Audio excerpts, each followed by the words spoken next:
और बड़ी खबर मिल रही है। वो बड़ी खबर मैं आपको बता दूं, घाटी में टारगेट किलिंग कब तक, ये बड़ा सवाल जरूर है। लेकिन अनंतनाग में प्रवासी मजदूरों पर हमला हुआ। जम्मू कश्मीर के अनंतनाग में प्रवासी मजदूर पर हमला हुआ है। एक और टारगेट किलिंग। स्कूल में काम कर रहे 2 मजदूरों पर फायरिंग हुई। मजदूरों की हालत गंभीर है, इलाज जारी है। बिहार और नेपाल के रहने वाले मजदूर, ये आपको बता दें, एक बार फिर टारगेट किलिंग करने की कोशिश की गई है। यहां पर 2 मजदूरों पर हमला किया गया। दोनों अस्पताल में भर्ती है, इलाज उनका चल रहा है।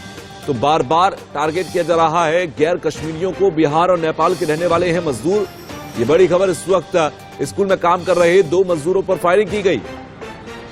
इन 2 मजदूरों के बारे में जानकारी है कि एक बिहार और एक नेपाल का रहने वाला है, यानी कि एक बार फिर से गैर कश्मीरियों पर हमला हुआ। जम्मू कश्मीर के अनंतनाग में प्रवासी मजदूरों पर हमला हुआ। आपको बता रहे अनंतनाग दक्षिणी कश्मीर का हिस्सा, और स्कूल में काम कर रहे 2 मजदूरों पर हमला हुआ।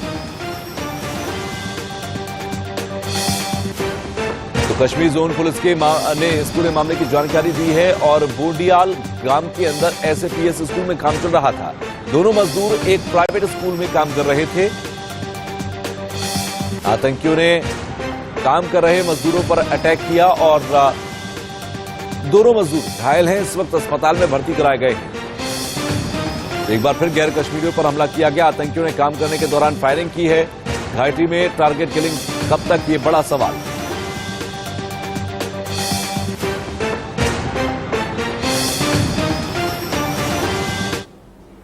ने फिर अपनी नापाक हरकतों का एक मज़ारा दे दिया है कि उन्होंने अपने अंडरग्राउंड और ओवरग्राउंड वर्कर्स को इशारों के साथ बता दिया कि इनोसेंट्स के लिए टारगेटेड किलिंग करें, और उन्होंने 2 लेबरर्स जो एक स्कूल के अंदर काम कर रहे थे उनको टारगेट किया। ये दर्शाता है कि पाकिस्तान जो है अभी तक अपने जो नापाक जो इरादे हैं उसको वो नहीं छोड़ना चाहता, और कश्मीर के अंदर वो ये जो टारगेटेड किलिंग है उससे एक फियर साइकोसिस जो है। तो टारगेट किलिंग कब तक, ये सबसे बड़ा सवाल है। 2021 में 21 विदेशी लोगों पर हमला किया गया था। घाटी में सक्रिय विदेशी आतंकियों की संख्या बढ़ गई है और ये एक साथ तेजी से बढ़ी है। कुल 134 एक्टिव अभी भी ऐसे हैं जो कि लगातार टारगेट किलिंग का काम कर रहे हैं। विदेशी आतंकियों की संख्या लगातार बढ़ रही है। कश्मीर जोन पुलिस ने मामले की जानकारी दी है और घाटी में टारगेट किलिंग कब तक, ये सबसे बड़ा सवाल उठता है। बोडियाल गांव के अंदर एसएपीएस स्कूल है जहां पर काम चल रहा था और उसी दौरान 2 मजदूर जो गैर कश्मीरी मजदूर हैं वहां पर काम कर रहे थे। इसी दौरान वहां पर हमला हुआ और इन दोनों मजदूरों को टारगेट करके हमला किया गया। श्रीनगर से नासिर मेरे सहयोगी मेरे साथ जुड़ गए हैं। नासिर, टारगेट किलिंग की खबर एक बार फिर से सामने आई है। पहले तो इन दोनों मजदूरों की हालत अभी क्या है, ये सबसे पहले अपडेट दीजिए। उसके बाद ये पूरा मामला कैसे सामने आई, ये बताइए। जी, पहले अगर मसूरी के पास जो दिलबहादुर नेपाल का रहने वाला, उसकी हालत जो है वो गंभीर बताई जा रही है, जिसको कल ही अनंतनाग हॉस्पिटल किया गया था। वहां से दिलबहादुर की हालत जो है वो गंभीर बताई। उसके बाद श्रीनगर फर्दर ट्रीटमेंट के लिए भेजा गया। यहाँ पे उसकी हालत अभी भी क्रिटिकल बनी हुई है। वहीं अगर जो बिहार के रहने वाले हैं टीकू, उनकी हालत जो है स्टेबल बताई जा रही है। आपको बताते चलिए कि फिर से एक बार जो है टारगेट कश्मीर घाटी में देखने को मिल रही है। पिछले साल की अगर बात करेंगे, पिछले साल भी 21 से जायद जो है 9 लोगों को कश्मीरी पंडित की भी हत्या कर दी गई थी। वहीं कल अनंतनाग में जब ये 2 मजदूर अपना काम खत्म करके अपने रेंटेड रूम में बैठे हुए थे तो 2 मीटर जो है वो वहां पहुंचने में कामयाब हुए और इन दोनों को जो है काम के बाहर से बाहर निकाला और बाहर जो क्लोज रेंज से इनको पिस्टल से फायर किया गया। आपको बताते चले कि एक बार फिर से मिलिटेंट से जो है टारगेट किलिंग का सहारा लिया।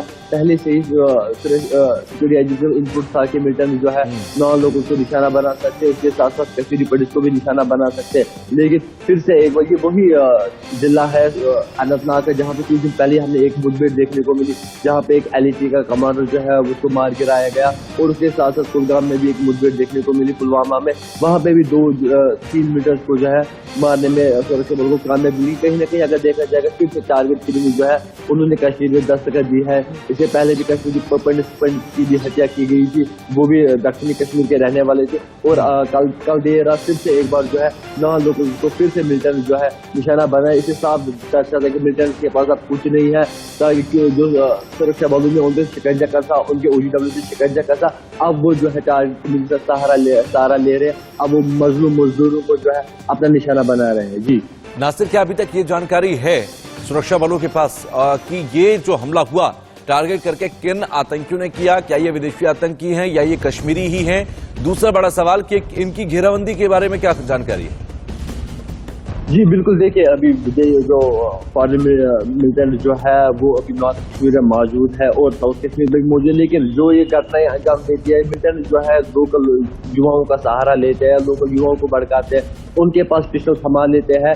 पहले आप टारगेट किलिंग करके और पहले आप इसे मार के उसे मार के उसके बाद जो है आपको मिलिटेंट ऑर्गेनाइजेशन में ज्वाइन करने का मौका मिलेगा। मिलिटेंट से भी रणनीति अपना स्ट्रेटजी अपने वो आप लोकल युवा जो है उस मोहल्ले के जो उस एरिया के लोकल युवा उनका सहारा लेते हैं। उसके बाद अगर देखा जाए पूरे इलाके में पूरे इलाके को जो है कॉर्डन ऑफ काली कर दिया गया। तो एडीजीपी का मानना है कि कुछ ही समय के बाद जो है ये मिलिटेंट जो है उनको न्यूट्रलाइज किया जाएगा। मैं आपके पास लौटता हूं नासिर, एक जानकारी जरूर दर्शकों को बताना जरूरी है जो कि हम ग्राफिक्स के जरिए बता भी रहे हैं। 2022 में कश्मीर के अंदर टारगेट किलिंग बहुत तेजी से बढ़ी है और इसे दरअसल एक पूरे आतंकी सोच और मिशन के तौर पर आगे बढ़ा रहे हैं। कश्मीर के अंदर टारगेट किलिंग लगातार की जा रही है, गैर कश्मीरियों को लगातार टारगेट किया जा रहा है।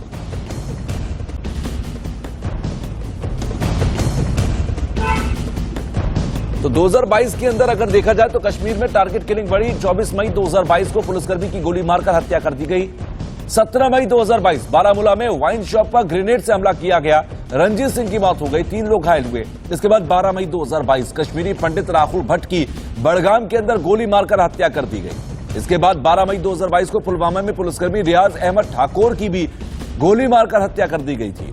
इसके बाद 9 मई 2022 की अगर मैं बात करूं तो शोपियां के अंदर आतंकियों की फायरिंग में एक नागरिक की मौत हुई थी, 2 लोग घायल हुए थे। 18 अप्रैल को अगर देखें तो काकापुरा स्टेशन के बाहर 2 आरपीएफ जवानों की गोली मारकर हत्या कर दी गई थी। 13 अप्रैल को कुलगाम और सतीश सिंह के नाम के एक शख्स की गोली मारकर कुलगाम में हत्या कर दी गई थी। 21 मार्च 2022 कुलगाम के अंदर एक गैर स्थानीय मजदूर की हत्या की गई। इसके अलावा 12 मार्च 2022 को शोपियां में छुट्टी पर आए सीआरपीएफ के जवान मुख्तार अहमद की हत्या कर दी गई। नासिर मेरे सहयोगी लगातार मेरे साथ जुड़े हुए हैं। नासिर, जो जानकारी अभी मैं दे रहा हूं, क्योंकि 2022 में अगर मैं देख लूं दर्जनों टारगेट किलिंग के हमले किए गए हैं। आतंकियों, जिस बात की अभी आप जानकारी दे रहे थे कि मिलिटेंट जो होते हैं, जो युवा होते हैं, उन्हें भड़काया जाता है, उनके हाथ में पिस्टल थमा दी जाती है और उन्हें इस तरीके के कामों में लगा दिया जाता है। इसके पीछे की जो सोच है, आतंकी सोच, वो किस तरह की है? क्या वो गैर कश्मीरियों को डराना चाहते हैं कि कश्मीर छोड़कर भाग जाओ? कश्मीरी पंडितों को एक बार फिर कहना चाहते हैं कि आप यहां से बाहर निकल जाइए, जमीन आपकी नहीं? जी बिल्कुल, आपने सही कहा कि जो सोच इसके पीछे है वो पाकिस्तान टेररिस्ट जो है उनकी सोच है, उनके इशारों पे चलती है, उनकी स्ट्रेटजी यहाँ पे चलती है कि कैसे कश्मीरियों को, कश्मीर के साथ साथ जो नॉन लोकल्स है या कश्मीरी पर उनको कैसे डराया जाए, उनको यहाँ से कैसे भगाया जाए। आपने इससे पहले भी देखा कई सारी PRF जो एलिटी का आउटफिट है उन्होंने कई सारे जो पोस्टर्स है वो निकाले, कई सारी जगहों पे उनको धमकाया भी गया। लेकिन अभी तक अगर देखा जाए तो उन मिलिटेंट को न्यूट्रलाइज करने के लिए सुरक्षा बल अभी तक कामयाब रहे।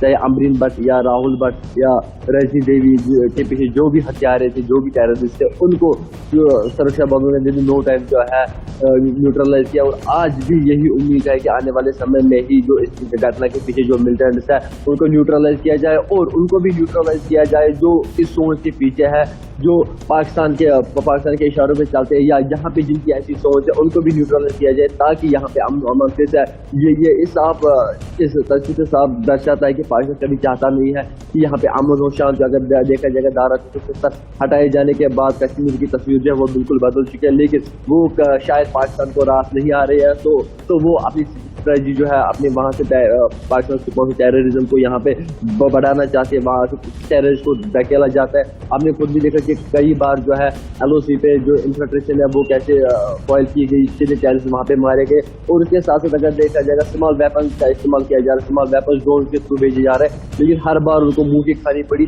और आगे भी यहाँ पे सिक्योरिटी फोर्सेज जो है उनको मुंह तोड़ जवाब देंगे और इसके पीछे जो सोच के पीछे या ऐसे मिलिटेंट जो यहाँ पे उनको भी जल्द से जल्द न्यूट्रलाइज किया जाएगा। ठीक है, शुक्रिया नासिर जुड़ने के लिए और तमाम जानकारी देने के लिए। लेकिन टारगेट किलिंग लगातार कश्मीर में बढ़ रही है और नासिर समझा रहे थे कि किस तरीके से ये सब हुआ, लेकिन एक